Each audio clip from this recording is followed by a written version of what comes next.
안녕하세요. 오늘도 15번째 강의를 할 이범교입니다. 서울, 포항, 울산, 경주 회원님들 다 잘 계시죠? 아, 이제 1월 달 또 벌써 중순으로 넘어가고 있는데 올해도 한 해를 잘 준비하시기 바랍니다. 화면을 조금 조정을 하겠습니다.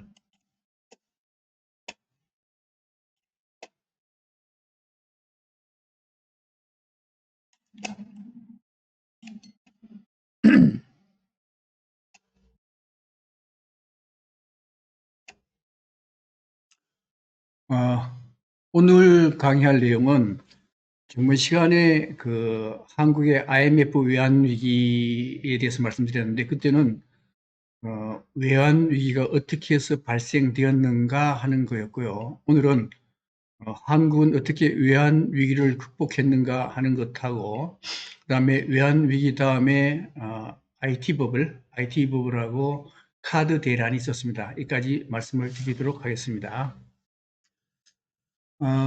그 이전에 강의는 이제 대공황, 첫 번째가 대공황에 대해서 말씀드렸고, 그 다음에 두 번째가 브레튼 우드 체제와 닉슨 쇼크에 대해서 말씀드렸고, 그 다음에 일본의 버블 발생, 그 다음에 양적 완화와 질적 완화, 그 다음에 일본의 버블 붕괴와 아베노믹스에 대해서 말씀드렸고, 전번 시간에는 한국의 IMF 외환위기가 어떻게 해서 발생했는가에 대해서 말씀드렸습니다. 오늘은 어떻게 수습했는가에 대해서 말씀드릴게요. 원래 그 한국의 IMF 외환위기는 동남아시아에서부터 시작됩니다. 그래서 처음에 동남아시아, 태국이나 인도네시아에서 IMF가 발생하고 난 뒤에 이것이 한국으로 전파되었던 것이죠.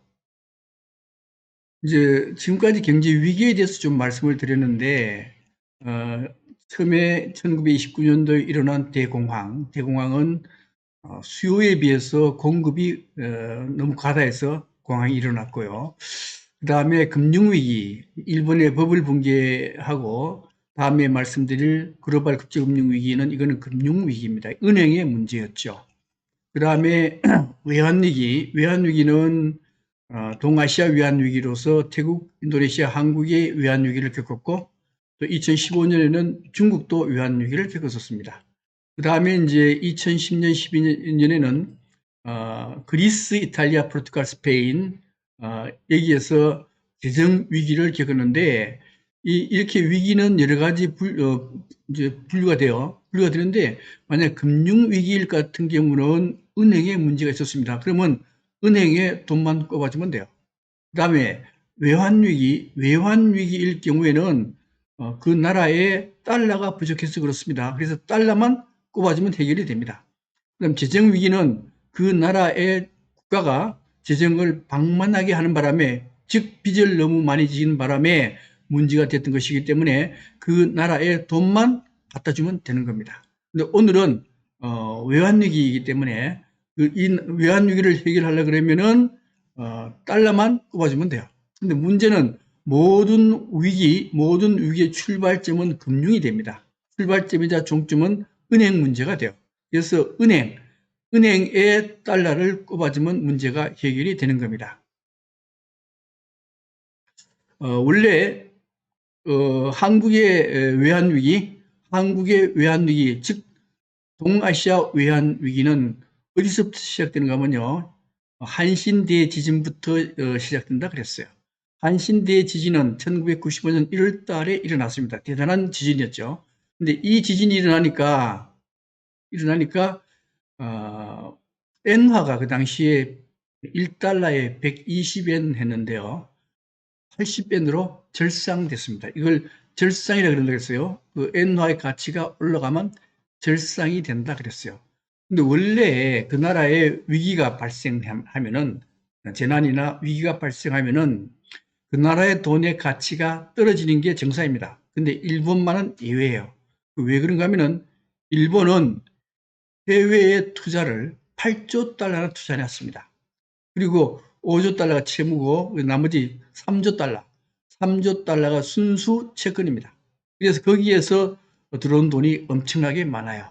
그런데 대지진이 일어나게 되면은 일본의 보험사가 금리가 낮으니까 해외에 투자했잖아요. 근데 지진이 일어나면은 보험금을 지급해야 됩니다.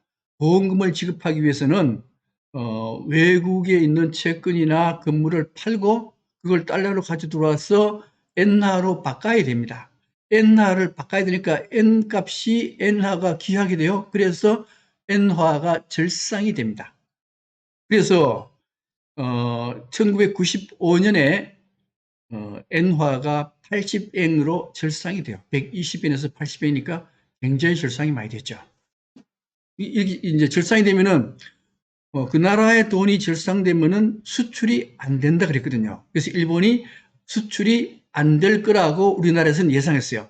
그래서 우리나라하고 일본은 수출 경쟁 국가입니다. 경쟁 국가이기 때문에 일본이 수출이 안 되면 우리는 수출이 잘 돼요. 수출이 잘 된다고 생각해서 굉장히 투자를 많이 했습니다. 1995년에서부터 96년 사이에 어마어마한 투자를 했어요. 투자할 때 어떻게 합니까? 투자할 때 엔화도 빌려오고 유로화도 빌려오고 달러도 빌려와요.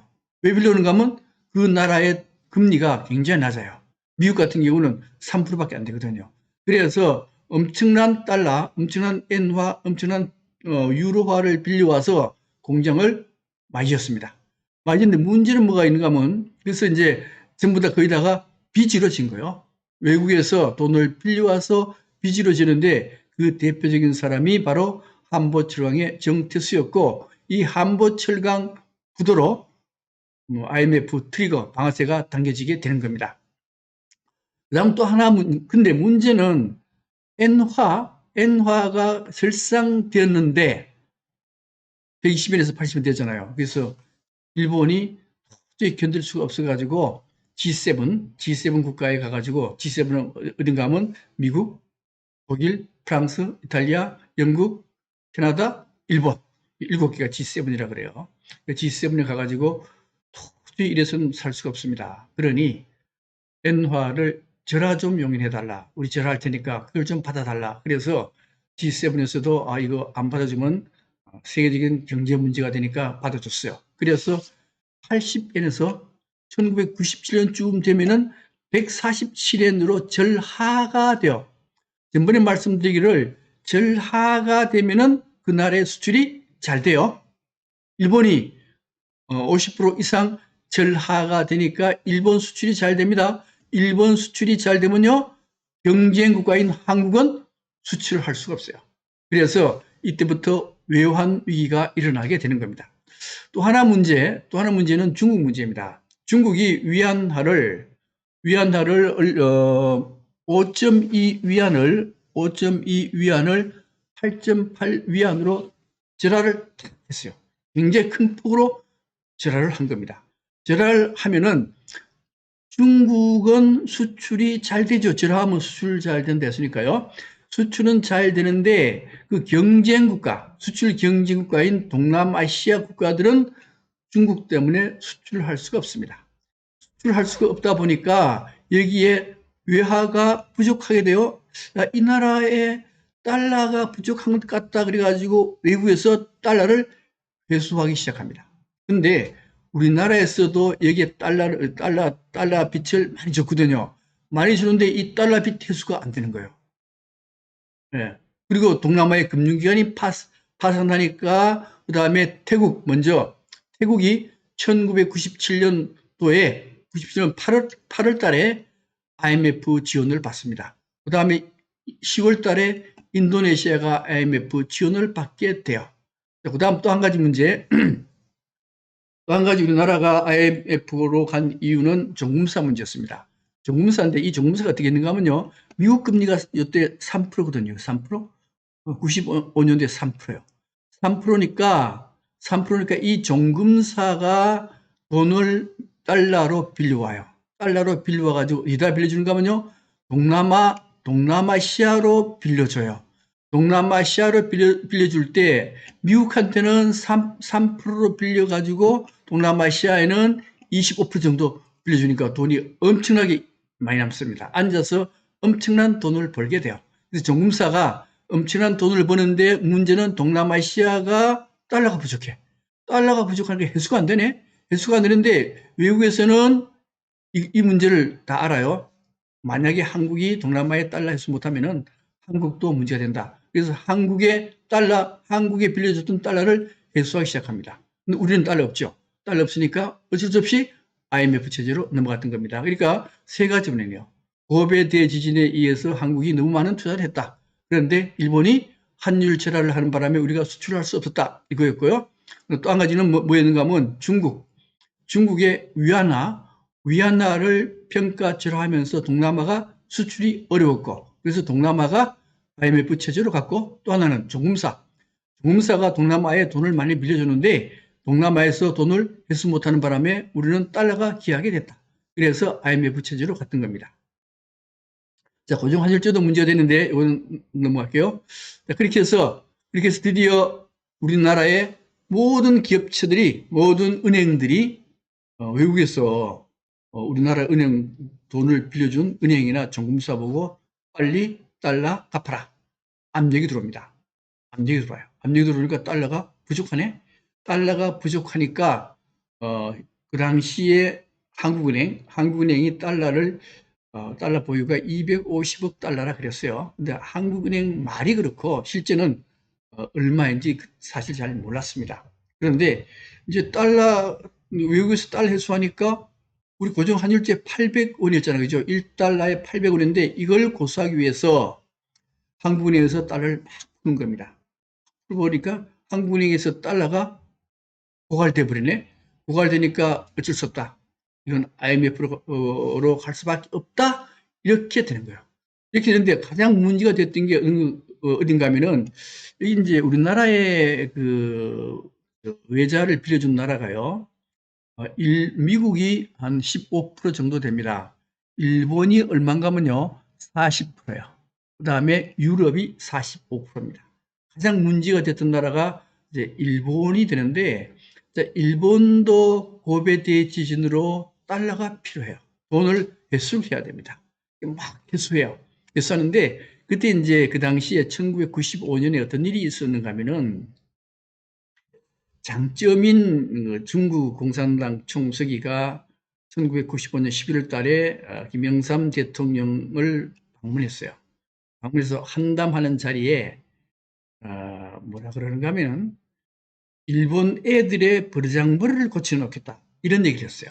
근데 일본 사람들이 이제 버르장머리가 뭔지 모르잖아, 그죠? 뭔지 모르는 나중에 알았어요. 나중에 알아서 일본 사람들이 화를 팍 내는데 그 당시에 김영삼 대통령이 일본 애들의 버르장머리를 고쳐놔야 되겠다라고 한 이유가 뭔가 하면은 일본의 총무처 장관이 뭐라 그러는가 하면 우리가 일본이 한국을 식민지로 했는데 그때 우리가 일본이 한국에 도움도 굉장히 많이 줬다. 그래서 지금 한국이 이렇게 발전됐다 그런 의미죠. 그러니까 김영삼 대통령이 성질을 팍 났죠.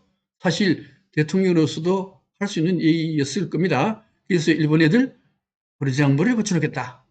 이게 1995년도에 얘기하는 거예요. 그리고 난 뒤에 이제 일본 애들이 이걸 잘 기억했지. 그 일본 애들을 생각하기에는 오히려 김영삼 대통령의 버르장머리를 고쳐놔야 되겠다. 뭐 그렇게 생각할 수도 있었겠죠. 그래서 그 1997년도에 외환 위기가 딱 발생하자 우리나라에서 엄나경 경제기획원 차관이 사카키바라인 그 대장성 차관한테 가가지고 지금 당신들이 빌려준 돈을 좀 연기 좀 해달라. 당장 회수하지 말고 연기 좀 해달라 할 때 노 했습니다. 노 했는데 그 노 한 이유가 김영삼 대통령의 얘기 때문이라고 하는데 이거는 이제 말을 좋아하는 사람, 말 만들기를 좋아하는 사람들이 하는 얘기고 실제는 이제 그런 문제보다는 일본이 더 다급해졌어요. 일본이 이제 두 가지 이유가 있는데 첫 번째는 뭔가 하면은 일본도 돈이 필요해요. 돈이 필요한 이유는 고베 대지진에 의해서 보험금도 지불해야 되고 또 한 가지는 뭐가 있는가 하면은 바젤 협약이라 그래가지고 은행의 지불 준비금 준비금을 전에는 대출 한 6%쯤 했어요.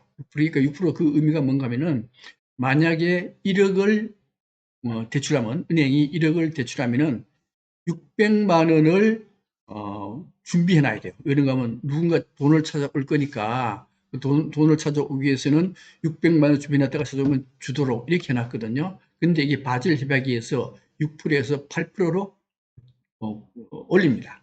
8% 올리면은 2%가 얼마 차이 안 나질 것 같지만은 전번 시간 때 말씀드리기를 2%가 굉장한 금액이라 그랬어요. 그래서 6%에서 8%에 오르니까 일본 은행으로서는 대출한 걸 회수할 수밖에 없었어요. 그래서 우리나라의 대출금을 우리 엄나경 차관이 가가지고 그렇게 빌었는데 안 들어줍니다. 대출금을 회수를 해버려요. 회수해버리니까 우리나라는 외자가 더욱 고갈돼서 IMF로 갈 수밖에 없습니다. 그래서 한국의 외자가 달러가 부족하다는 걸 아니까 각 나라 빌려줬던 각 나라에서 달러를 회수하기 시작해요. 엄청난 돈이 회수가 되니까 한국에는 달러가 고갈돼 버리게 되는 겁니다. 자, 이렇게 해서 그리고 또 한 가지 신용평가 기관 무디스나 스탠다드 앤드 푸어죠. 이게 IMF 이전에 1997년 초반만 하더라도 한국의 신용 등급을 굉장히 높게 평가했어요. 그래서 A1이었습니다. A1 이제 A인데 원래 이제 A라고 하는 것은 뭐 트리플 A, AAA, 그다음에 AA, 그다음 A 뭐 이렇게 나오거든요. 그래서 AAA, AA 플러스 AA, AA 마이너스 A 해서 그래도 A 하면은 아주 높은 단계는 아니에요. 그리고 괜찮은 단계인데 갑자기 이 신용평가기관에서 한국은 투자 부적격, 정크펀드, 쓰레기다. 이렇게 정크펀드 투자 부적격으로 딱 내려버립니다. 그러니까 외국에서는 돈을 빨리 회수하려고 그래요. 돈을 빌려준다 하더라도 이자를 높게 줘야 됩니다. 그러니까 그 다음에 이제 그래서 한국은 아까도 말씀드렸듯이 이제 엄나경 차관이 일본으로 달려가서 좀 구해달라. 그런데 안 해줘요.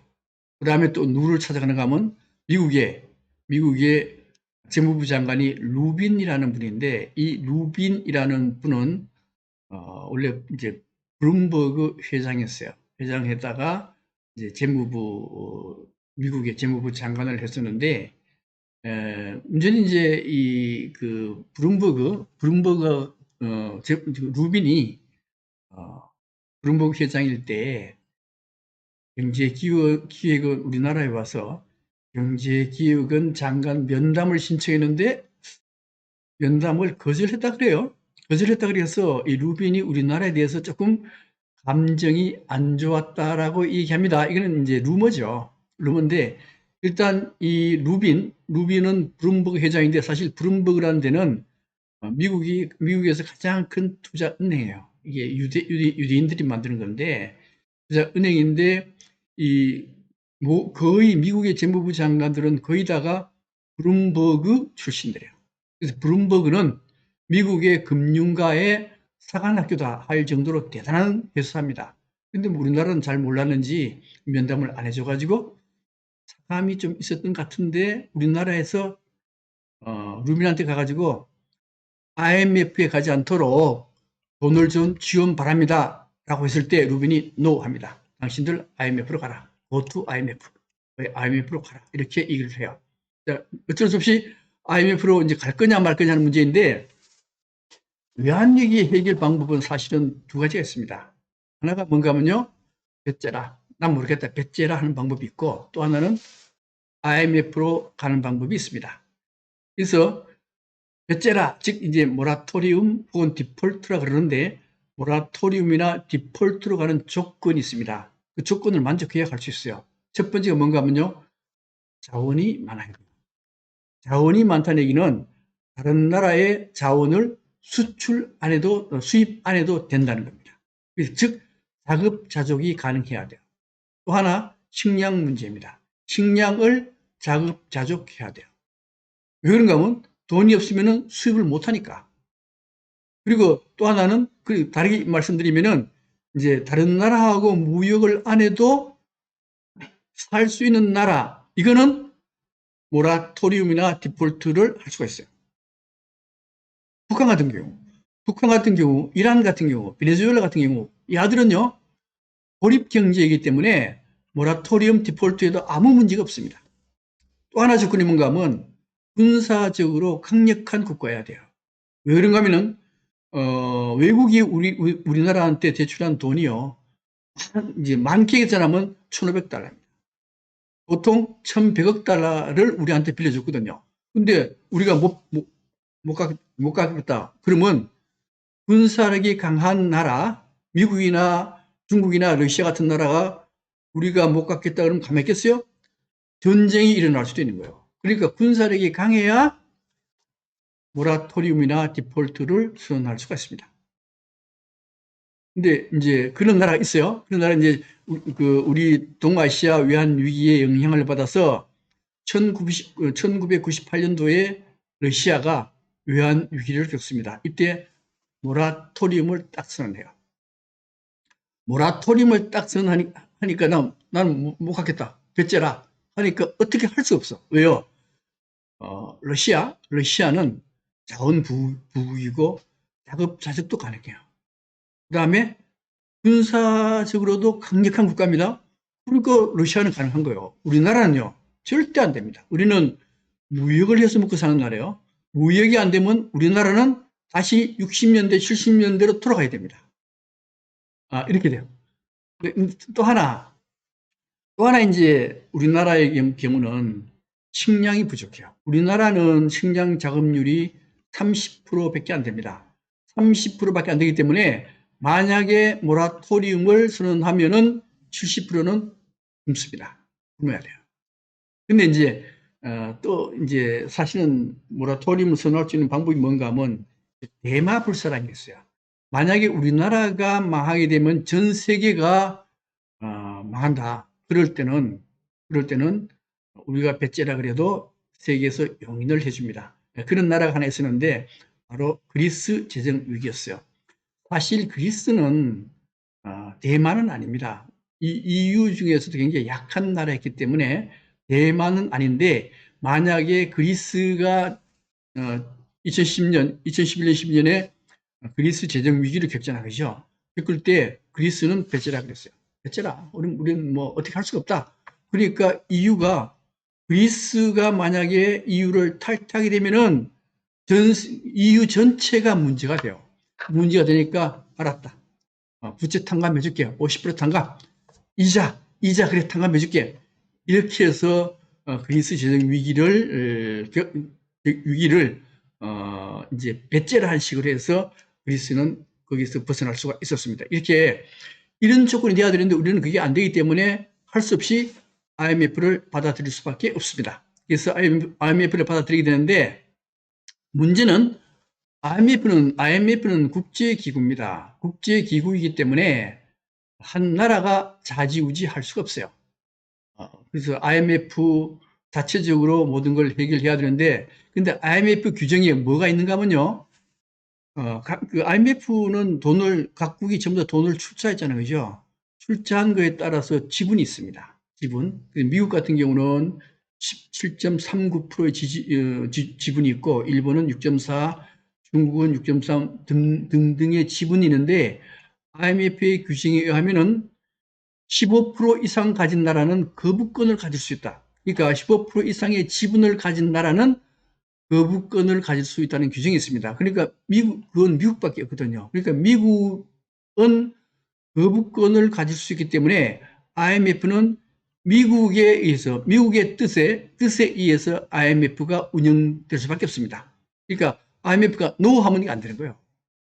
그러니까 미국 뜻대로 되는 겁니다. 미국 뜻대로 되는데, 그래서 미국이 우리나라의 IMF를 받아주느냐 안 주느냐 하는 문제가 굉장히 중요한 문제가 되죠. 그래서 그 당시에 이제 미국이 이제 한국이 경제 상황이 굉장히 위급하잖아요. 위급한데 이거는 세계 경제 문제로도 될 수 있다 싶어가지고 그 당시 대통령이 클린턴 대통령입니다. 이 클린턴 대통령이죠. 이게 누군가 하면 아까 그 유명한 루빈 재무부 장관이요. 루빈 재무부 장관인데 이 루빈 재무부 장관은 그 당시에 경제에 굉장히 큰 힘을 발휘했던 사람이죠. 요분이 누군가 하면요. 코언 국방부 장관이요. 요분은 누군가 하면 울브라이트 국무부 장관입니다. 그 다음에 이제 서머스란 분하고 해서 전부 다 5분이 회의를 하는데 클린턴만 유태인이 아니고 나머지는 전부 다 유태인들이었어요.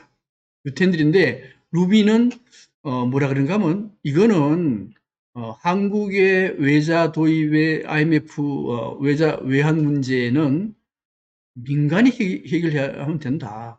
국가가 굳이 개입할 필요가 없다. 이렇게 얘기를 탁 해요. 탁 하니까 이 코언 국방부 장관이 뭐라는가 하면 한국은 현재 미국은 현재 한국에 38,000명의 미군이 주둔하고 있다. 만약에 이 한국이 IMF 체제로 안 가고 민간이 해결하게 되면 한국의 경제는 완전히 파괴된다. 파괴되게 되면은 북한이 무슨 짓을 할지도 모르고 미군의 안전도 확보할 수 없다. 그렇기 때문에 한국은 IMF 체제가 갈 수 있도록 미국이 도와줘야 된다라고 적극 얘기합니다. 울브라이트도 그렇게 얘기하고 스머스트 그분도 그렇게 얘기를 해요. 그래서 이제 네 분의 유태인들이 그렇게 네 분 중에 3분이 그렇게 얘기하니까 루빈도 좋다. 그럼 그렇게 하자. 해서 사실 이때 유태인들의 사실 도움을 받아요. 그런가 하면 한국은 IMF로 가지 않고 민간이 해결하게 되면요. 한국은 완전히 파괴됩니다. 70년대로 다시 돌아가요. 그래서 일단 이때 도움을 받게 돼요. 그리고 여기에 실제적인 실무를 담당한 사람은 누군가 하면요.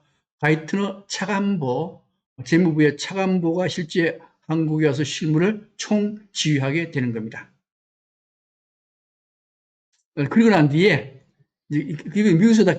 미국에 있어다 주도된다 그랬잖아요. 그죠? 그래서 그게 결정하고 난 뒤에 IMF 총재인 깡드시 이 사람은 프랑스 사람이요. 프랑스 사람이 이 사람이 비밀리에 한국에 들어와요. 이게 한국이 IMF로 간다는 걸 알려주면 큰일 납니다. 큰일 나요. 그 다음에 한국이 달러가 굉장히 부족하다는 사실도 알려주면 큰일 나요. 그래서 한국은행이나 한국 정부가 우리가 달러 보유액이 얼마인가는 절대 비밀이었어요. 말로만 250억 달러가 있다라고 했을 뿐인데 모든 게 다 비밀이어야 됩니다. 비밀이 아닐 경우에는 헤지펀드가 들어와가지고 우리나라의 돈을 다 뽑아가 버려. 그래서 깡드시가 비밀리에 이제 우리나라에 입국을 하게 돼서 이제 IMF에 서명을 하게 되는 겁니다. 근데 그때 이제 깡드시가 와가지고 우리한테 요구한 조건이 있어요. 요구한 조건이 뭔가 하면 첫 번째가 뭔가 하면요. 부실 금융기관을 폐쇄하려 했습니다. 그런가 하면은 자, 모든 위기의 핵심은 금융기관 은행입니다. 그 경제 위기가 일어나는 것은 돈이 잘 돌지 않기 때문에 그래요. 전번 한번 그런 말씀 드렸죠. 그죠? 사람의 몸에는 피가 흐릅니다. 이 피는 경제에서는 돈과 같은 겁니다. 근데 피를 뭐가 흘려주는가 하면 심장이 흘려주는 거예요. 심장이 탁탁 뛰어가지고 피를 탁탁 쏴줘야죠. 그죠? 마찬가지로 경제도 제대로 돌아가려면은 은행이 대출을 잘 해줘야 됩니다. 그래야 돌아가는데 문제는 은행이 기업에 너무 많은 대출을 해준 거예요. 대출을 해주다 보니까 은행이 파산할 지경이 된 거예요. 그래서 이 깡드시가 와가지고 부실금융기관을 폐쇄하라 그랬습니다. 그래서 원래 이 부실금융기관은 대공황 때 루즈벨트가 모든 은행 업무를 잠정 중단하고 은행의 옥석을 구분했습니다. 그래서 나쁜 거는 폐쇄, 좋은 은행은 거기다가 공적 자금 투자해가지고 그리고 그 은행으로 하여금 기업에 대출하도록 해가지고 대공황을 해결한 일이 있었거든요. 그 뒤에 모든 경제 위기는 은행의 문제인데 은행을 제대로 이게 폐쇄했느냐 안 했습니다. 일본 같은 경우 1990년 초에 버블이 터졌어요. 버블이 터졌는데 그때 이게 뭔가 하면 금융위기입니다. 은행 문제거든요. 은행 문제인데 일본이 은행을 처리해야 돼요. 나쁜 은행 파산시켜버리고 좋은 은행에 공적 자금 투입해야 되는데 일본은 그걸 안 했습니다. 안 하다 보니까 나중에 이제 하긴 해요. 10년 뒤에 합니다. 10년 뒤에 끌다가 10년 뒤에 하는 바람에 잃어버린 30년이 오게 돼요. 그 다음에 국제금융위기, 2007년, 8년에 일어난 글로벌 금융위기, 이제 리만 브라더스 사태죠. 이때도 사실은 연준 의장이 누군가 하면 벤 버냉키입니다. 벤 버냉키가 이 월스트리트 금융가에 대놓고 부실은행을 정리하자 그랬어요.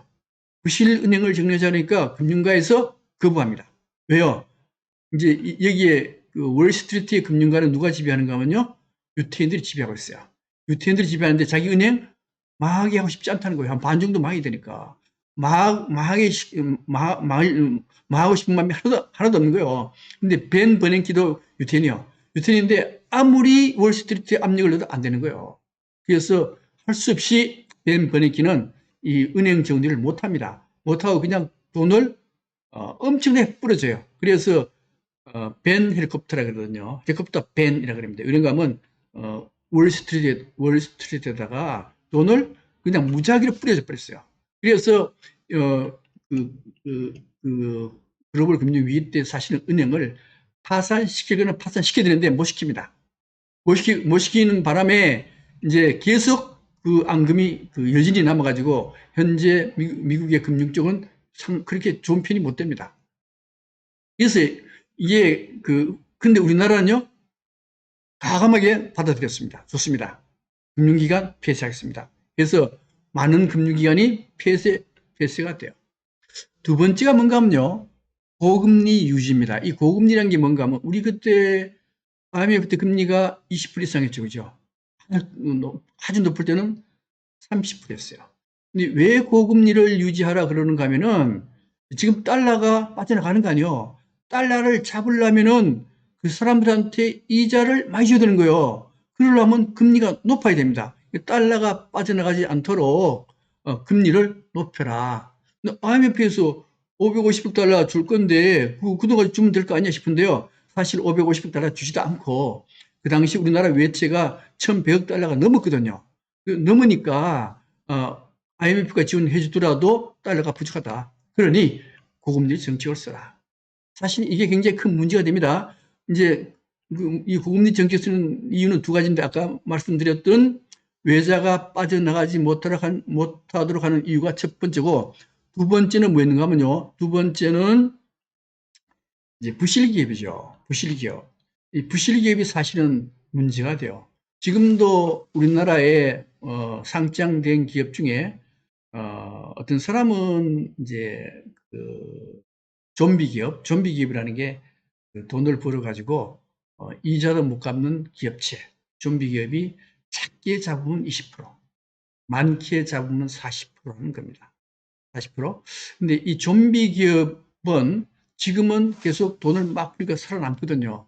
근데 이 살아남으면 안 되는 거예요. 살아남으면은 이게 계속 물건을 만들 거 아니에요. 물건 만들면 이게 디프레션 잡고 공급 과잉이 돼서 문제 되거든요. 그래서 이 고금리를 유지하게 되면은 그런 좀비 기업이 무너집니다. 이 좀비 기업 없애라 이런 얘기예요. 우리나라에서 이제 고금리 정책 쓰는 바람에 굉장히 많은 기업체가 무너지게 돼요. 그래서 나중에 이게 문제가 됩니다. 나중에 이제 깡드 씨가 뭐라는가 하면 나중에 이제 한참 뒤에 너무 한국에 대해서 강경한 정책을 썼다. 대단히 미안하게 생각한다라고까지 말할 정도였습니다. 세 번째는 뭔가 하면요. 정부 지원을 금지해라. IMF 이전까지는 정치하고 정경 유착했죠. 그죠? 이게 그 정부에서 돈을 그 관리한테 이제 정부한테 내물러주면 그 정치 쪽 그다음에 간에서 봐주는 그런 형태의 정치를 많이 썼죠. 또 하나 이제 그거는 부정부패죠. 그죠? 부정부패 그런 거 하지 말라는 거고, 또 하나는 뭔가 하면은 외국의 기업체하고 공정 경쟁하라 이런 뜻입니다. 그거는 이제 지금도 중국에서는 공산당 쪽에서 기업체를 많이 지원하잖아요. 반도체 같은 경우에 엄청난 지원을 합니다. 금리도 아주 거의 없다 할 정도로 많은 지원을 해주게 되면은 이거는 다른 외국 기업하고 공정 경쟁이 안 되잖아, 그죠? 그래서 그거 하지 마라. 정부 지원을 못하도록 해라. 이것도 오케이 받아들였습니다. 그 다음에 정리해고 문제입니다. 이전까지는 IMF 이전까지는 기업체가 직원을 마음대로 잘라내지 못했어요. 근데 IMF 이후에는 마음대로 자를수록 이렇게 합니다. 그 다음 또 한 가지는 정규직 말고 임시직이 이때 들어와요. 시간제, 임시직 이때 들어옵니다. 그래서 이때 나온 게 뭔가 하면 88인생 이렇게 나온 거죠. 그죠? 시간제, 그런 시간제로 일하는 사람들. 요때 이렇게 문제가 나오고. 그 다음에 또 하나는 뭔가 하면 금융시장을 완전히 개방해라. 금융시장은 뭔가 하면 이제 고정환율제였죠. 그죠? 1불에 800원 하던 고정환율제를 시장의 수요 공급에 따라서 변동할 수 있도록 해라. 그래서 이것도 오케이 해줍니다. 그래서 달러가 1달러에 800원 가는 게 얼마까지 올라갔어요? 거의 1달러에 2,000원까지 올라가잖아요. 또 한 가지는 외국의 자본이 우리나라 기업체의 마음대로 주식을 살 수 있도록 해라. 그래서 오케이 했습니다. 그래서 지금 삼성 같은 경우에는 삼성의 외국인 지분이 한 55% 정도 돼요. 포스코도 외국인 지분이 한 60% 정도 됩니다. 그러면 포스코나 삼성전자는 그게 우리나라 회사입니까? 외국 회사입니까? 엄밀히 따지면 외국 회사가 되는 거예요. 그래서 이때 우리나라의 기업체가 거의 외국화되다시피 하게 되는 겁니다. 네, 이 다섯 가지 조건이요, 굉장히 강한 조건입니다. 이걸 한국이 받아주지 않으면은 우리는 IMF로 갈 수 없다. 이렇게 얘기하는 거예요. 그래서 한국이, 특히 고금리 정책, 금리가 20% 이상 되면은 거기 견뎌낼 기업체가 없어요. 그런데도 어쩔 수 없이 이걸 받아들이게 되는 겁니다. 그래서 드디어 12월 초에 12월 3일 날 550억 달러를 지원해 주겠다. IMF하고 이제 협약이 됐죠. 실제 550억 달러 안 줬어요. 말로만 그렇게 하고 실제 이제 빌려준 거는 195억 달러를 우리한테 빌려주게 되는 겁니다. 근데 이게 빌려주는데 문제는 이게 빨리 빌려줘야 되잖아요. 그죠? 왜 그런가 하면은 우리나라 외국에 그 투자했던 그 은행들이 금융기관들이 우리나라에서 계속 달러를 회수해 가요. 또 하나 550억 그 외국의 투자 기관들은 550억 달러 지원해 주는데 저게 정말로 550억 달러 지원해 줄까 하는 의문도 갖고 있고, 또 하나는 550억 달러 가지고 될까 하는 의문도 가지고 있어요. 그래서 계속적으로 달러를 회수해 가니까 달러 환율이 거의 2,000원까지 올라가 버리고, 그 다음에 달러는 고갈되면서 동시에 기업체는 무너지기 시작합니다. 그래서 이거 12월 3일 날 이 협정을 맺었는데도 불구하고 기업체는 엄청나게 무너지기 시작해요. 그러니까 이제 부도일지가 쭉 나오는데 이제 1997년 1월 달 한보 7강 부도인데 이게 IMF의 트리거 방아쇠였어요. 한보 7강이 부도 나면서 뭐 산미, 진로, 대농, 한신공영 등등등등 일어나고 기아 7월 달에 기아그룹이 부도가 나면서 IMF 구제축을 했던 겁니다. 그 뒤에도 기업체가 자꾸만 무너져요. 그러니까 이걸 그래서 이제 루빈 재무부장관이 그 당시에 김대중 당선자한테 와서 루빈 재무장관이 마지막 확약을 받습니다. 깡디 씨하고 임창열 경제기획원 장관하고 협약했던 내용을 지키겠느냐, 구조조정하겠느냐. 그러니까 김대중 대통령이 좋다, 그렇게 해주겠다. 그렇게 하니까 드디어 미국에서 손을 쓰기 시작합니다. 미국에서 이 사람이 루빈이죠. 루빈. 그 다음에 이 사람이 서머스, 미국 경제위원회 위원장, 내정자의 위원장이었죠. 그 다음에 가이트너. 요 세 사람이 전부 다 유태인들이요.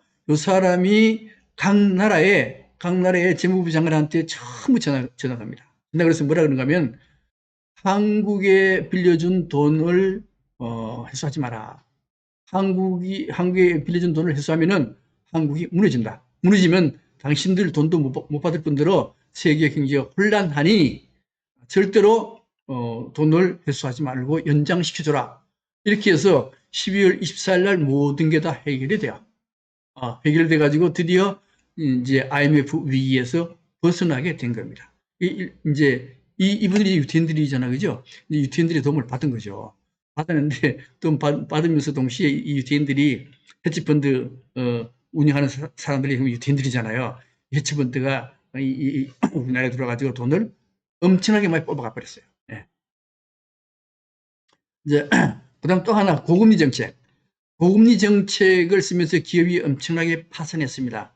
이 30개 대기업 중에서 11개가 해체돼요. 은행은 14개가 해체가 됩니다. 그 다음에 97년, 98년도에 파산한 기업이 얼마나 되는가 하면요. 이게 이제 대기업과 중소기업 전부 합쳐가지고 거의 2만 개의 업체가 파산됩니다. 그래서 이 당시에 굉장히 고통스러운 그런 해가 돼버렸죠. 그 당시 또 이제 금모으기 됐었습니다. 그죠? IMF 금모으기 됐었는데, 이 금모으기는 어떻게 보면은 효용성, IMF를 벗어나기 위한 어떤 그런 것보다는 국민들이 자발적으로 위기를 극복하려는 자세를 보여준 거예요. 그래서 세계 사람들이 깜짝 놀라잖아요. 놀라면서, 한국인들은 IMF를 벗어나기 위해서 발버둥 치는구나. 그래서 세계 사람들이 한테 믿음을 준 데는 굉장히 큰 도움이 됐습니다. 그리고 이제 그때 모은 금이 얼마인가 하면요. 225톤이에요. 225.8톤입니다. 이 8톤이 이게, 사실 굉장히 큰 양이에요. 이게 돈으로 따지면 22억 달러입니다. 달러고, 그 다음에 이제 이게 왜 많은 양인가 하면은, 현재 한국은행이 가지고 있는 금 보유량이 104톤 밖에 안 됩니다. 그거의 2배 이상이나 돼요. 엄청난 양이죠. 이걸 이제 수출해요. 수출해서 22억 달러를 벌고 22억 달러를 받아가지고 외채상을 해서 사용한 거죠. 이렇게 해서 거의 한 4년 가까이 돼가지고 2001년 8월 달에 IMF 관리 체제가 종료가 돼요. 이때 빌려준 돈 195억 달러를 던져줍니다. 전액 상환을 해요. 이렇게 빨리 이 IMF 체제를 벗어날 수 있던 이유가 뭔가 하면은 환율 문제였어요. 환율이 이게 800원, 1달러에 800원에 고정되어 있었던 거잖아요. 그죠? 고정되어 있었던 걸 이게 변동환율제로 바꿔요. 시장의 수요 공급의 법칙에 따라서 환율이 마음대로 변동될 수 있도록 바꿔줍니다. 바꿔주니까 환율이 얼마나 올라갔는가 하면 1990원, 2,000원 가까이 올라갔거든요. 올라가니까 어때요? 이게 절하잖아요. 절하니까 수출이 기가 막히게 잘 돼요. 그래서 수출이 기가 막히게 잘 돼가지고 4년 만에 거의 200억 불을 탁 갚아버립니다. 그래서 IMF 체제에서 종료가 됐어요. 근데 문제는 IMF 전후의 경제체제 변동인데요. IMF 체제 이전에는 정경유착에 의해서 관치금융이었어요. 정경유착이니까 이거는 사실은 부정부패가 많아요. 많고 또 하나는 과도한 차입 경영, 돈을 빌려서 투자를 굉장히 많이 했습니다. 거의 많은데 평균 한 400%였고 GDP 대비해서는 100%가 좀 넘었습니다. 굉장히 과도한 부채죠. 과도한 부채인데 이게 이제 IMF 이후에는 어떻게 되는가 하면은 이게 그전에는 관치 경영이거든요. 정부가 전부 다 개입했지 않습니까? 근데 그 이후에는 정부가 개입을 거의 안 하게 돼요. 그 이유는 왜 그런가 하면은 이 자본주의 발달이 어떻게 되는가 하면요. 자본주의 발달이 1930년까지는 자유방임주의입니다. 시장의 수요 공급에 따라서 경제가 운영되도록 해요. 정부는 수수방관하지. 그런데 대공황이 발생했습니다. 대공황이 발생하니까 정부가 적극적으로 개입을 해요. 개입해서 대공황을 해결합니다. 해결하는데 정부가 적극적으로 개입하게 되면요. 이게 노사 문제에서 노동자 중심으로 되니까 이 기업하는 사람이 굉장히 어렵게 되고 또 하나는 정부 중심으로 운영하니까 이게 효율이 떨어져요. 효율이. 이익을 잘 못 내. 이익을 잘 못 내기 문제가 많잖아요. 문제가 많으니까 1980년 레이건 대처가 들어서면서 이게 수정자본주의, 이게 수정자본주의거든요. 케인즈의 수정자본주의인데 이걸 바꿉니다. 뭘로? 신자유주의로 바꿔요. 신자유주의라고 하는 건 뭔가 하면 정부의 개입을 최소화시킵니다. 최소화시키고 기업가끼리 자유 경쟁을 해서 이익을 많이 내라. 이게 신자유주의입니다. 근데 이게 문제가 있어요. 이게 무슨 문제가 있는가 하면은, 빈부격차하고 기업 간 격차. 이게 굉장히 많이 생겨버려요. 생겨버리니까 2020년 딱 되면서 이거 문제 있다. 이거 그냥 두면 큰일 난다. 그래가지고 이제 신자유주의가 다시 국가 주도의 자본주의로 바뀌게 됩니다. 이게 2020년 코로나 이후에 국가 주도의 경제 운영이 진행이 되는 거죠. 일단 우리나라는 그 IMF 이전까지는 정부 주도의 경제였어요. 그런데 2000년 이후에 IMF 이후에는 신자유주의 경제가 활성화돼 가지고 기업가끼리 자유경제에서 돈 벌어라 이렇게 얘기합니다. 간치금융 중단하고 종사 영업정지, 은행 폐쇄 등등등등. 그 다음에 또 한 가지는 이게 은행 문제였죠, 그죠? 모든 게 은행 문제입니다. 은행 문제인데 여기 뭔가 하면 지급 준비율과 관계 있어요. 지급 준비율이 전번에 6% 정도 되는데 바젤 협약에 의해서 8%까지 올려야 됩니다. 그래서 BIS가 8% 유지되는데 지금은 계속 7%입니다. 7%. 예. 그래서 이제 그다음 또 금융시장 개방하고 또 하나가 무슨 문제가 있는가 하면 이제 IMF의 발단의 가장 중요한 원인이 기업체가 과도하게 돈을 빌려서 운영했던 거요. 부채 문제죠. 기업 부채 문제였습니다. GDP 대비 100%가 넘었거든요. 그래서 그 기업체들이 이제 이제 정신이 부쩍 나가지고 돈 안 빌리겠다. 그래서 그 뒤부터는 뭐가 되는가 하면요. 무차입 경영. 아마 그 IMF 이후에 기업체가 내세운 것 중에 하나가 뭔가 하면 우리 기업은 무차입 경영합니다. 이런 얘기해요. 이게 돈을 안 빌리고 지 돈으로 하겠다는 거잖아요. 그죠? 이게 좋은 것 같지만 그렇지 않습니다. 이 무차입 경영을 하게 되면은 투자를 안 해요. 투자 안 하면요. 성장이 안 돼요. 왜요? 성장은 뭐로 구성되는가 하면 소비, 투자, 수출인데 그 중에 기업체가 투자 안 하면은 성장이 안 되는 거예요. 그 뒤부터 우리나라는요, 성장이 팍 떨어집니다. 그전에는 성장이 9%뭐 이렇게 됐잖아요. 그죠? 그 이후로 성장이 팍 떨어져가지고 3%, 뭐 5%, 3%쭉 떨어져 버립니다. 성장이 안 되면요, 고용이 안 돼요. 일자리가 없어집니다. 일자리가 없어지니까 그 다음에 실업률이 증가하게 돼요.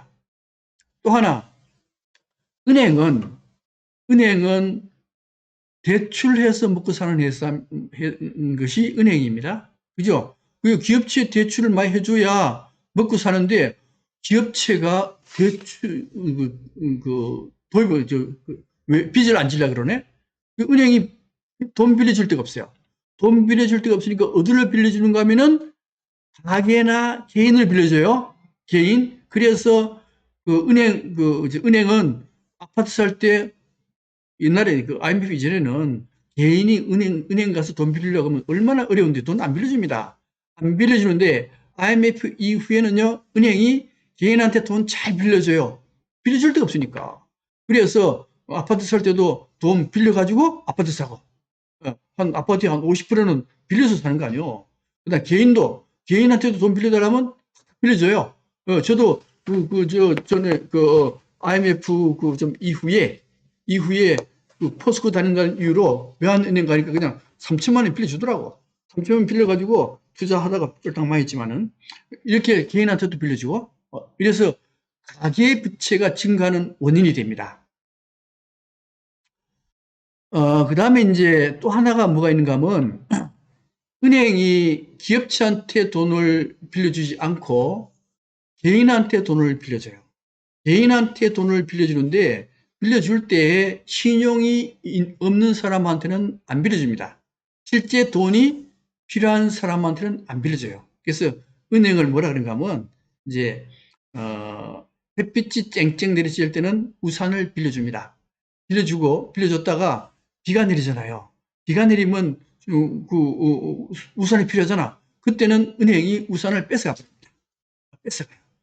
이게 무슨 소린가 하면은 실제 돈이 많은 사람은 안 빌려줘도 되는데 빌려줘요. 실제 꼭 필요한 돈이 필요한 가난한 사람들은 한테는 안 빌려줍니다.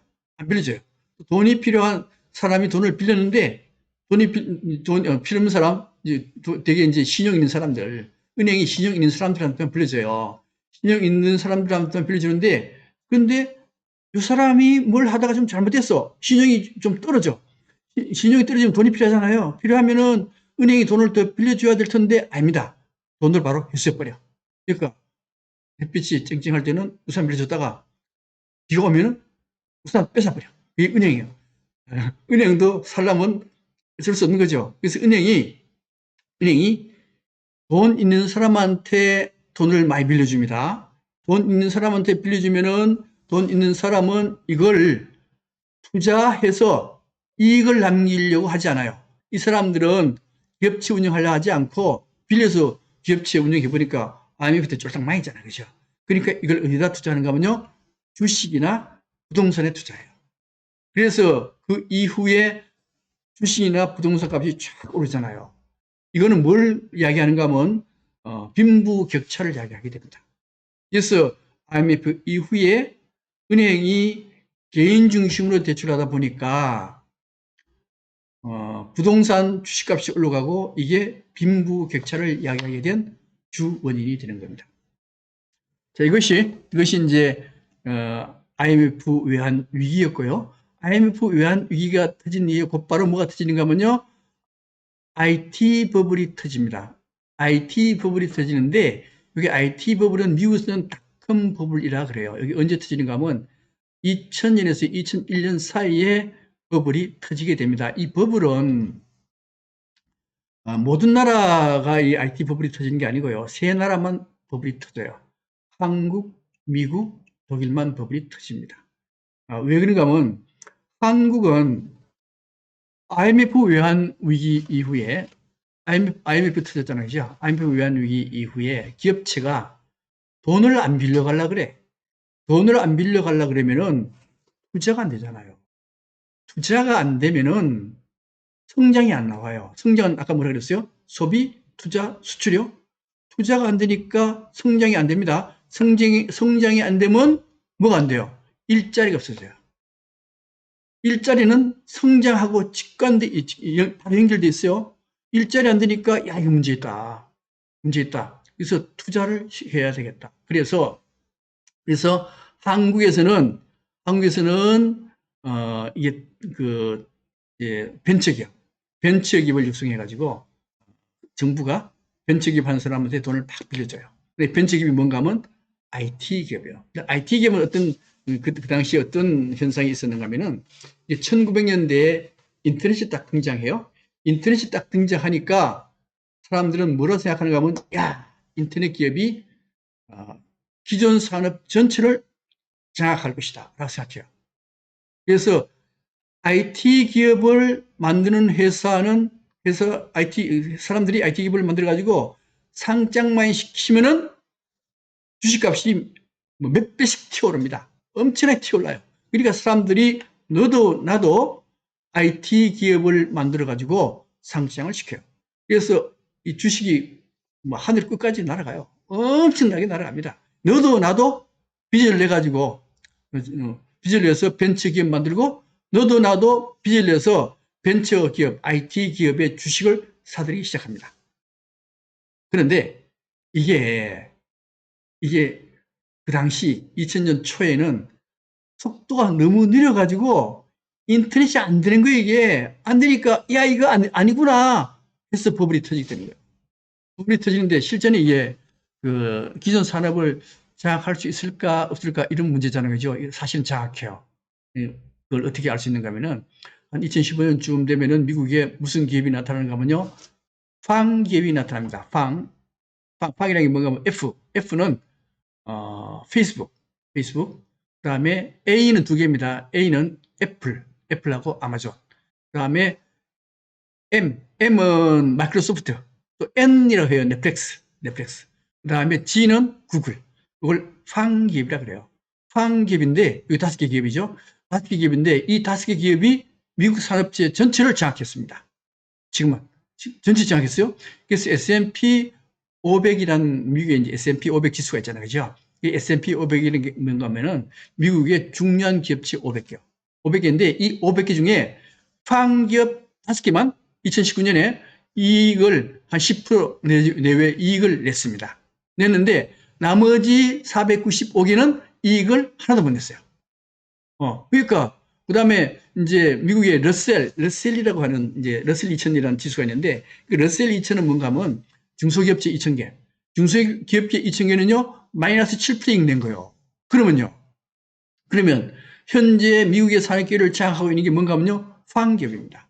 팡기업이 현재 미국 산업계를 장악하고 있어요. 우리나라도 좀 유사해요.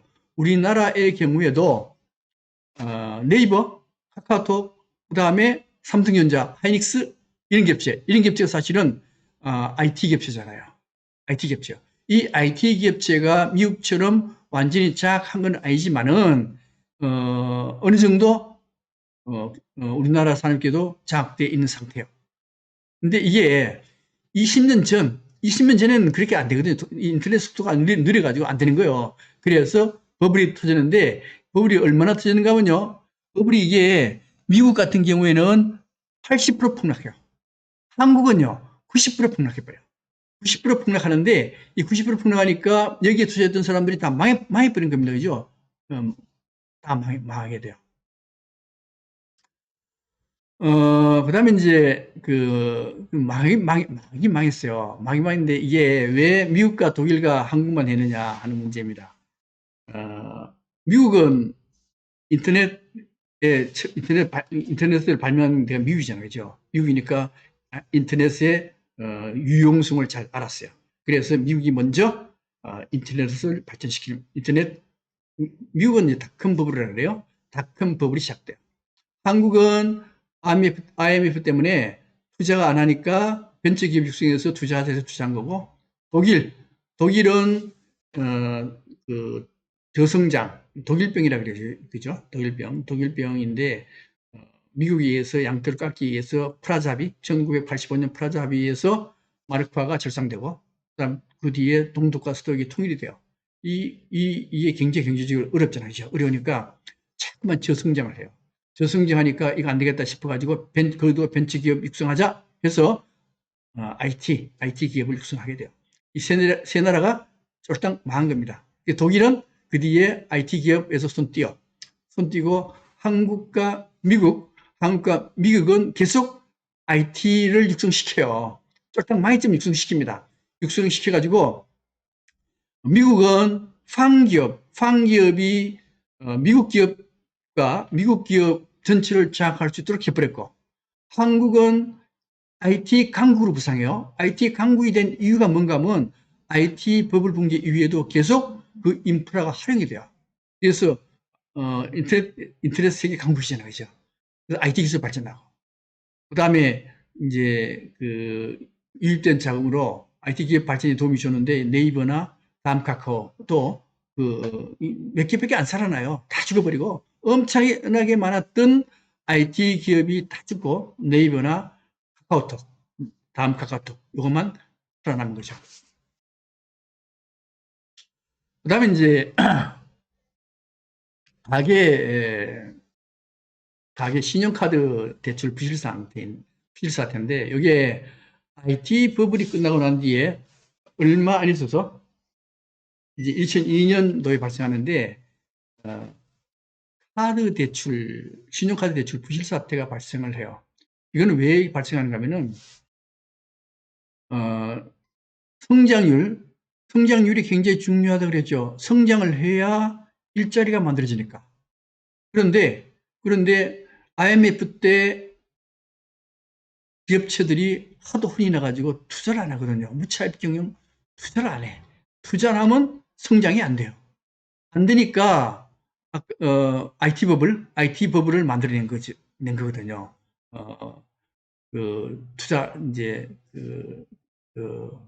IT 산업 쪽으로 투자할 수 있도록 정부가 만들어줘서 투자를 많이 했죠. 많이 했는데 버블이 파괴되면서 그것도 스톱됐습니다. 그 다음에 성장해야 되겠는데 뭘로 성장시킬 거냐? 그 다음에 이제 소비하고 투자인데 투자는 됐고 이제 소비시켜야 돼. 소비시키는데 어떻게 소비시키느냐?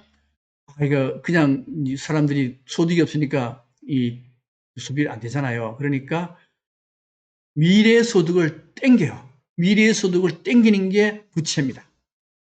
미래 소득을 땡겨서 소비시키도록 하자. 이게 뭔가 하면 카드 대출입니다. 그래서 세계는 사실은 그 성장 때문에 빚더미예요. 전부 빚더미입니다. 이 전부 다 빚더미. 빚더미인데 이거 나중에 계산하는 거 나중에 다시 그 경제 성장률 계산하는 것도 나중에 이제 말씀드릴게요. 이 성장이 굉장히 중요한데 성장의 요소가 뭔가 하면 소비, 투자, 수출인데 투자는 이제 됐고 IMF 이후 그 다음에 IT 버블 이후에 투자할 생각이 없고 뭐 어떻게 해요? 소비라도 해야 될 거 아니에요. 소비라도 해야 성장이 되니까. 그래서 소비를 하는데 돈이 없어요. 돈이 없으니까 빚을 줘가지고 빚으로 하여금 소비시키도록 하는 게 바로 카드 대란이었어요. 뭐요?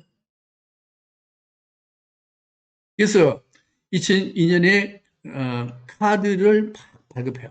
발급해가지고 카드로 맘대로 돈을 쓰도록 해요. 이걸 이제 광고를 하죠, 그죠? 이게 사실은 이제 카드를 발급하게 한 이유가 몇 가지 있어요. 있는데 첫 번째가 뭔가 하면 우리가 이제 식당이나 그다음 백화점 갔을 때 물건 사잖아요. 물건 샀을 때 현금으로 내면은 이게 그 기업체나 식당 주인이나 백화점에서 정당하게 세금을 내야 되는데 세금 안 내는 사람들이 좀 많거든요. 저도 만약에 뭐 사업한다 그러면 현금 들어오면 세금 낼 것 같지 않아요? 이게 사람 마음이거든요. 그래서 이거 안 되겠다. 이걸 투명하게 하자. 투명하게 하려면 뭐를 해야 되느냐? 카드로 모든 걸 결제하도록 하자. 그래서 카드를 발급하기 시작한 거예요. 예. 이제 그렇게 되면 그 당시엔 지하 경제가 굉장히 높았어요. 지금도요, 지하 경제가 얼마인가 하면 카드로 해도 지하 경제가 현재 20%입니다. 중국 같은 경우는 우리보다가 지하 경제가 적어요. 한 12%밖에 안 돼요. 우리나라는 지하 경제 20%. 20%인데, 그 당시에는 더 높았죠. 더 높으니까 세금이 안 거치는 거예요. 그래서 카드를 만들기 시작했고요. 또 하나는 아까 말씀드렸듯이 성장을 해야 되는데 성장을 하려면 소비를 해야 되는 거예요. 소비를 해야 되는데 사람들이 돈이 없네? 돈이 없으니까 카드 발급해가지고 현금 서비스이죠. 그죠? 빚, 마이너스 통장. 마이너스 통장 만들어서 빚으로 돈을 쓰도록 하자. 이렇게 해서 카드를 만들기 시작하는데 이게 카드사들이 굉장히 경쟁을 해요. 특히 LG카드가 문제됩니다. LG카드가 이제 원래 이게 삼성하고 LG는 원래는 같은 동업자였잖아요. 그죠? 동업자인데 삼성이 전자업체로 진출하면서 원래 그 금성사라고 하는 LG의 금성사라고 하는 전자업체가 있었는데 이게 같이 하다가 삼성이 갑자기 그 전자업체 한다 그러니까 등이 져버린 거예요. 등이 졌는데 항상 삼성한테 줘요, LG가. 근데 카드만이라도 이겨야 되겠다 해서 LG그룹이 엄청나게 카드를 발급해요. 발급하는데 그리고 이 발급하기 위해서 미성년자한테도 발급하고 한 사람이 몇 개씩 발급해주고 이렇게 해버립니다. 이렇게 하다 보니까 카드 회사들이 우후죽순 생겨나고 엄청나게 발행하다 보니까 한 사람이 카드를 되게 이제 그러면서 동시에 선전을 막 해요. 뭐라 선전하냐? 카드 쓰면은 부자 된다는 거예요. 그래서 부자 되세요 하는 게 언제 만들어졌는가 하면 카드 발급될 때에 만들어진 말입니다. 부자 되세요. 카드만 발급되면 부자 된다는 거예요. 그러면서 뭐라고 얘기하는가 하면요. 아버지가 말씀하셨지 인생은 즐겨라. 인생은 고통스럽게 사는 게 아니다. 즐겨라. 카드 발급해가지고 돈을 팡팡 쓰면서 즐겨라. 이런 이제 광고가 나오고 그 다음에 이 광고 나올 때 그 당시에 가장 유명한 배우 탤런트들이 카드에 등장해요. 카드 광고에 등장해요. 뭐 이영희 같은 사람들 이런 사람들이 등장해가지고 카드를 가지고 쓰는 사람은 인생을 멋지게 사는 사람 이렇게 나오는 거예요. 이게 너도 나도 카드 발급을 받아가지고 한 사람이 카드를 1억 개, 카드 1억 개. 그 당시 인구 5천만도 안 되는데 1억 개잖아요. 1억 개면 경제생활을 하는 사람은 이게 몇 개인가 하면 대개 한 8개 가까이 카드를 가지고 있는 거예요. 그 다음에 사용액도 엄청나게 늘어납니다. 예. 근데 문제는 이제 긍정적인 효과는 있어요. 이제 소비하니까, 카드 가지고, 빚내 가지고 막 돈 쓰니까 경제 성장률이 7%까지 올라가. 그전에는 얼마였는가 하면요. 4%밖에 안 됐어요. 4%가 7%까지 올라갔어요. 7% 올라가면 어떻게 되는가 하면 경제가 활성화돼요. 활성화되면 일자리도 많이 늘어납니다. 그러니까 괜찮지. 근데 문제는 어떻게 되는가 하면 또 하나는 뭔가 하면 세금도 많이 걷어져. 그 다음 지역 경제 축소되고, 이거는 굉장히 좋은 현상입니다. 현상이고, 우리나라는 전 세계에 비해서 카드를 굉장히 많이 써요. 일본 사람 카드 잘 안 씁니다. 안 써요. 뭐 이유는 있지. 안 쓰는데 우리나라는 카드를 많이 쓰니까 이게 세원이 확 노출돼. 세금 잘 걷어집니다.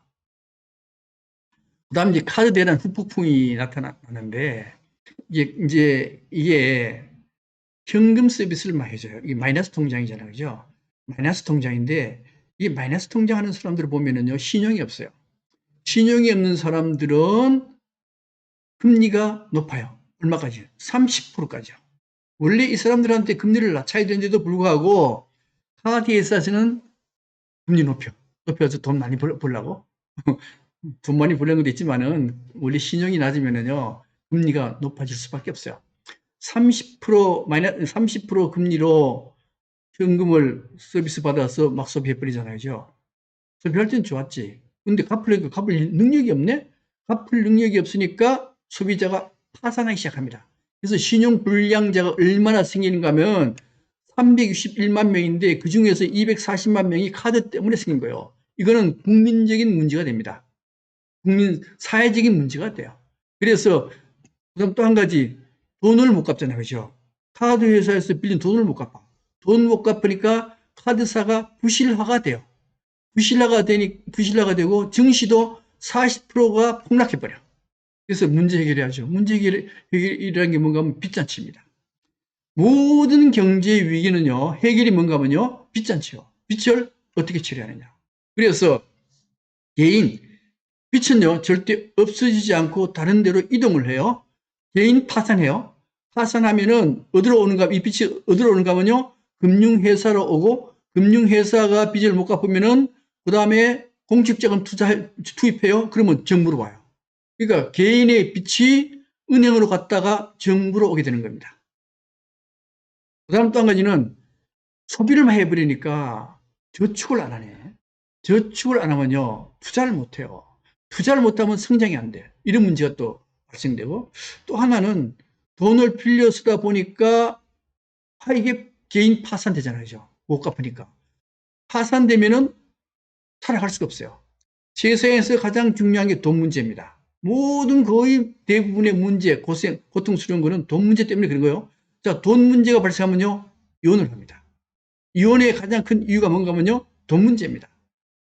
남자가 아무리 바람 피워도 돈만 많으면 잘 이혼 안 돼요. 예. 근데 카드 문제로 이제 돈이 없어져 버리니까 이혼이 늘어나고, 또 하나 자살 문제인데요. 자살도 가장 큰 이유 중에 하나가 뭔가 하면 경제적인 문제예요. 돈이 없으면 예를 들면은 우리나라의 노인 빈곤율이 47%입니다. 다른 나라에 비해서 월등히 높아요. 월등히 높은데 노인 빈곤이라고 하는 건 뭔가 하면은 이제 내가 과거에 잘 나갔어요. 잘 나갔는데 이 퇴직하고 난 뒤에 갑자기 가난해져 가지고 빈곤하게 됐네. 빈곤하게 되면은 내 인격이 없어지게 됩니다. 인격이 없어지는 거예요. 인격이 없어지면은 살아갈 가치가 없다라고 느껴요. 그래서 자살하게 되는 겁니다. 자살의 가장 큰 원인은 돈 문제. 우리나라의 노인들이 가장 자살률이 높은 이유는 노인 빈곤 문제 때문에. 그래서 자살률이 굉장히 증가하게 되는 겁니다. 또 한 가지, 내수가 이제 카드 발급해서 빚으로 쓸 때는 내수가 좋았는데 이게 신용불량자가 막 생기니까 이제 돈을 못 쓰네? 못 쓰니까 내수 침체가 일어나고 이것이 어디로 연결되는가 하면요. 2008년 글로벌 금융 위기로 연결이 돼요. 물론 카드 대란 때문에 글로벌 금융 위기가 됐다는 게 아니고 내수 침체되면서 글로벌 금융 위기가 되니까 우리나라도 그때 굉장히 어렵게 되는 겁니다. 그래서 다음 시간에는 글로벌 금융 위기 2008년도에 일어난 리만 브러더스 사태 거기에 대해서 말씀을 드리도록 하겠습니다. 오늘은 이걸로 강의를 끝내겠습니다. 그동안 듣느라고 수고 많이 하셨습니다. 안녕히 계세요.